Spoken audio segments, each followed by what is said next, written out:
Chapter 21. My heart begins racing as Dad turns onto Harkin Street. I don't really know why. The whole ride has been snail-paced. Careful turns, complete stops, below limit speeds. I can't decide if he's scared of jostling me or scared of having me home. Finally, we pull up to the car behind my mother's car. A flood of emotions comes over me as I look at our house and see snapshots in my mind. Mud castles in the floor beds, hide and seek under the porch, hide and seek under the porch, Dad taking the training wheels off my bike, kickball, hula hoops, running through the sprinklers, Sherlock as a puppy chasing his tail, Fiona and me giggling, climbing out my window and dropping to the ground. And then I noticed the ramp, the one that goes up the left side of the porch steps, and the guardrail made of pipe, the one attached to the right side of the porch stairs. There are nasty scars across the cheery entrance. I face my dad. I can't do steps, you know. I don't need a ramp. I don't mean to, but I sound angry.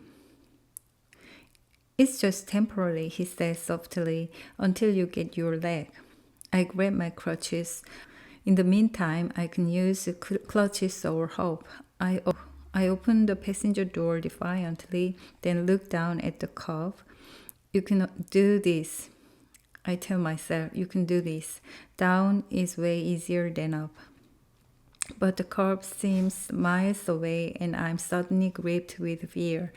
Dad's already around to my side and he seems to understand that picking me up would be the wrong move to make. Grab the handle and the frame, he says, coaching me forward. Do it once and you'll have it conquered. So I give up on the crutches and I do as he says, letting him be my portal as I swing down to earth. See, he says with a smile. Mom's rushing from the house. You're here, she cries, but my dad gives her the take it easy signal as I settled my armpiece over the crutches. Oh, she says as I sawing toward the steps. She's worried. She wants me to use the wheelchair. I ignore her concerns as I hobble forward and I can sense my dad pulling her back. At the steps, I put both crutches in my left hand, grab the pipe rail with my right, then hop up. One step, I feel off balance. 2 steps, like I should be grabbing the rail with my left hand. 3, I steady myself at the top, then settle the crutches again and move on. To my surprise, the screen door doesn't fight me as I pull it open. There's disconnected the automatic closer, so it swings easily and stays cooperatively to the side. I push open the front door and cross the threshold. I'm shaky from the effort. My stomach is throbbing. I just want to collapse. Then I smell something. Onions and oregano and garlic. Mom's spaghetti sauce heating up on the stove. I crouch toward a few steps and take a deep breath.